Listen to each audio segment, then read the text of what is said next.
안녕하세요. 중국 주식 전문 채널 찐중투입니다. 2021년 11월 19일 금요일 중국과 홍콩 마감 시황입니다. 데일리 시황은 원칙상 화면 내용 없이 음성으로만 진행합니다. 오늘 중국 증시는 1%대 상승했고 반면 홍콩 증시는 하락했습니다. 중국 5대 지수의 상승폭을 보면 상해종합지수 1.13%, 심천성문지수 1.19%, CSI 300지수 1.08%, 심천창업한지수 1.04%, 상해과창 50지수 1.46%.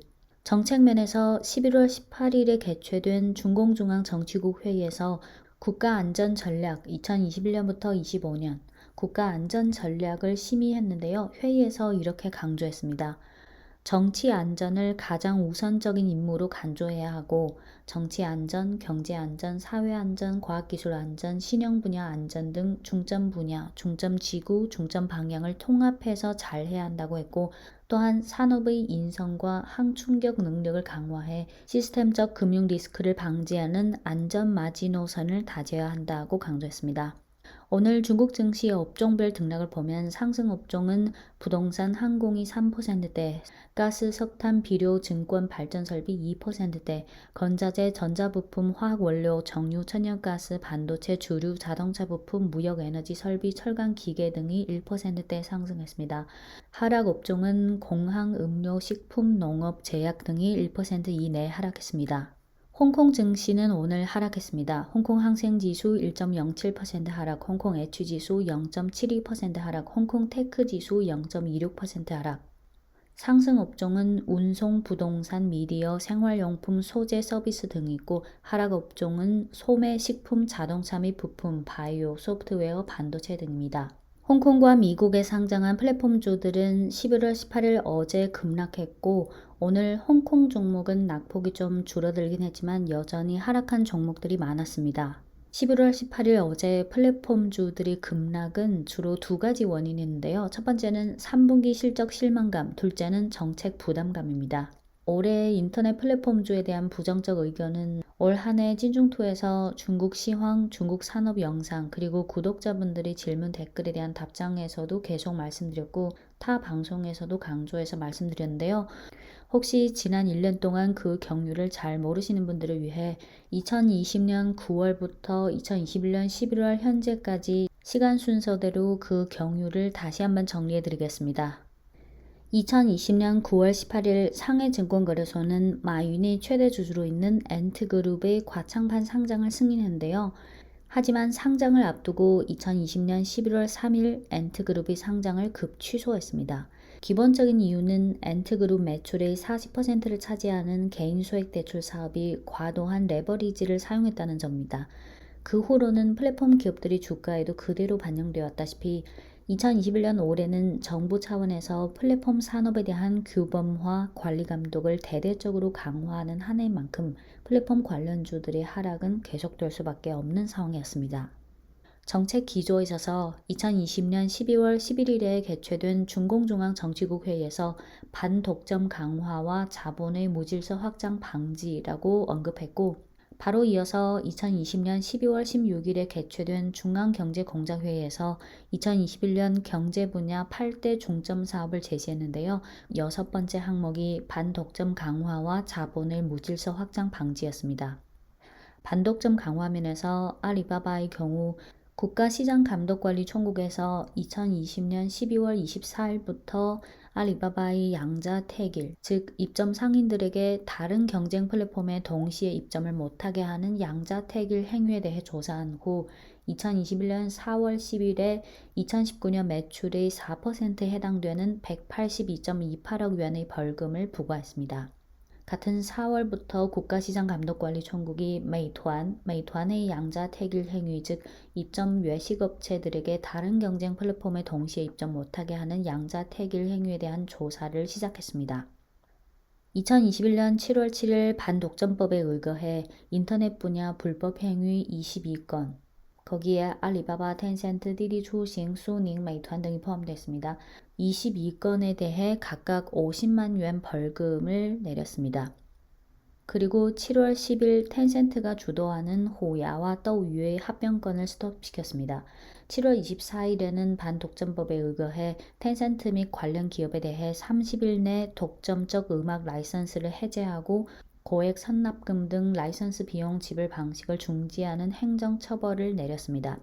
메이투안의 경우 2021년 4월부터 그 양자택일 행위에 대해 조사를 시작한 후 10월 8일 메이투안의 양자택일 행위에 대해 행정 처벌을 내려서 양자택일 불법 행위를 금지시켰고 12.89억 위안의 독점 협력 보증금을 전액 환불시켰고 2020년 중국 내 매출의 3%인 34.43억 위안을 벌금으로 부과했습니다. 2021년 10월 26일 정부는 14차 5개년 전자상거래 발전 규획을 발표했는데요. 14차 5개년은 2021년부터 25년을 말합니다. 그 발전 규획의 기본 원칙 부분에 이렇게 써 있습니다. 소제목은 올바른 길과 혁신 견지, 발전 규범화. 첫 단락은 혁신을 주도로 전자상거래 분야의 신세대 정보기술의 혁신 응용 강화, 신모델 신업종의 발전 격려, 신형 디지털 소비 확대, 신형 디지털 라이프의 형성 추진. 둘째 단락은 마지노선 사고방식 견지, 전자상거래 관련 법규 제도 개선, 디지털화 관리 수준 향상, 각 시장 주체의 권익보호 강화, 공평 경쟁 촉진, 반독점 강화와 자본의 무질서 확장 방지, 플랫폼 기업의 네트워크와 데이터 안전 능력 구축 강화, 중대 리스크 방지 해소에 있어서의 전자상거래의 역할 증강, 전자상거래의 지속적이고 건강한 발전 추진. 2021년 10월 29일 국가시장감독관리총국에서 인터넷 플랫폼 분류 분급 지침과 인터넷 플랫폼 주체 책임 수행 지침을 발표했는데요. 플랫폼 기업을 슈퍼 플랫폼, 대형 플랫폼, 중소 플랫폼 등 3개 등급으로 나누어서 자세하게 감독관리하겠다는 취지입니다. 2021년 11월 18일 국가반독점국이라는 기구가 정식으로 간판을 걸었습니다. 2018년에 국가시장감독관리총국 산하에 반독점국이라는 기구가 있었는데 3년 후인 2021년 11월 18일 국가반독점국이라는 타이틀로 독립적인 간판을 걸면서 즉 반독점국의 위치가 전보다 승격이 됐고 반독점 감독관리를 한층 더 강화하겠다는 취지입니다. 11월 18일 국무원 반독점위원회 주임은 이렇게 말했습니다. 공평 경쟁 정책을 깊이 시행하고 플랫폼 경제, 과학기술 혁신, 정보안전, 민생 보장 등 분야에 대한 감독관리 집행을 지속적으로 강화하며 각종 형식의 독점과 부정당 경쟁을 단호히 반대하고 자본의 무질서 확장을 방지하겠다.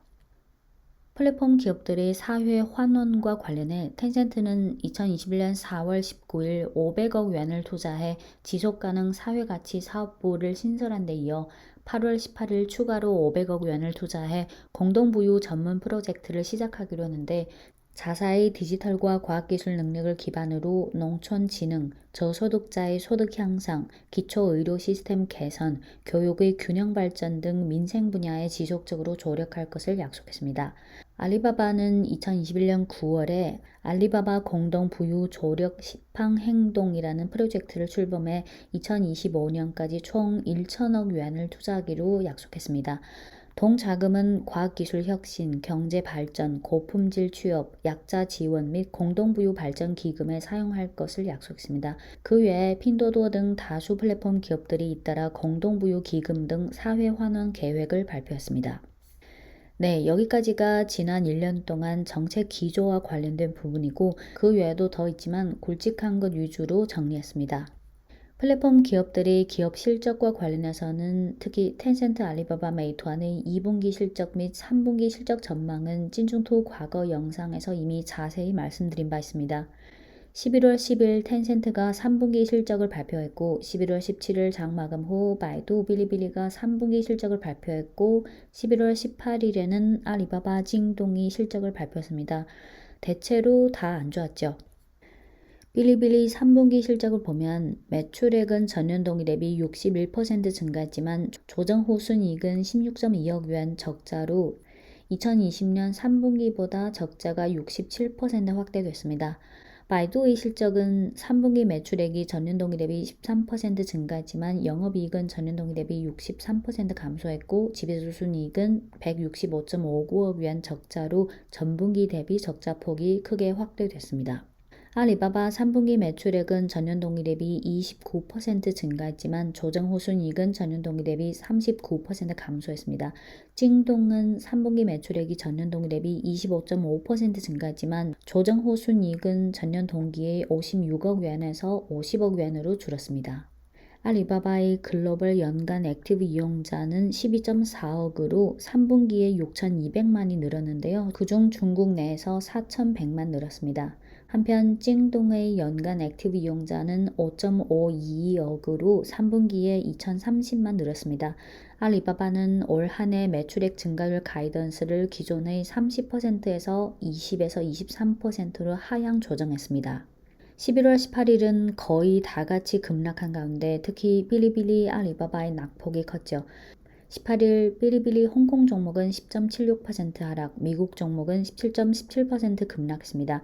18일 알리바바 홍콩 종목은 5.34% 하락, 미국 종목은 11.13% 하락했고 18일 바이두 홍콩 종목은 7.84% 하락했고 미국 종목은 4.61% 하락했습니다.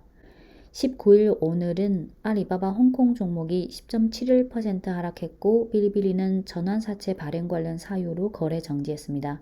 찡동 홍콩 종목은 18일에 3.58% 하락했지만 19일은 9.1% 상승했는데요. 오늘 유독 찡동이 상승한 것은 크레딧 스위스, 노무라, 다이와 등 해외 증권사에서 찡동에 대한 목표 주가를 상향 조정했기 때문인데요. 크레딧 스위스는 찡동 홍콩 종목에 대한 목표 주가를 373 홍콩달러에서 465 홍콩달러로 상향 조정했고 다이와 증권은 370 홍콩달러에서 425 홍콩달러로 상향 조정했고 노무라 증권은 찡동 미국 종목에 대한 목표 주가를 95달러로 제시했습니다. 이렇게 플랫폼주들은 정책 부담과 실적 부진이라는 악재로 인해 11월 18일과 19일 다수 급락했습니다. 과거에도 누차 언급했듯이 올해 많이 하락했다는 점보다는 정책 부담과 실적 부진 등 때문에 추가 하락 리스크가 더 크다는 점, 그리고 미국과 홍콩 증시에 상장한 중국의 플랫폼 기업들은 수많은 중국 주식 중 일부이지 그 플랫폼주를 중국 주식 전부인 것처럼 볼 필요는 없다는 점, 중국 주식 투자 시 각 산업의 정책 방향, 산업 경기, 기업 실적, 현지 투자자 선호도, 자금 수급 및 글로벌 트렌드 등 상황들을 종합적으로 고려해야 한다는 점을 다시 한번 강조드립니다. 네, 지금까지 중국 주식 전문 채널 찐중투였습니다.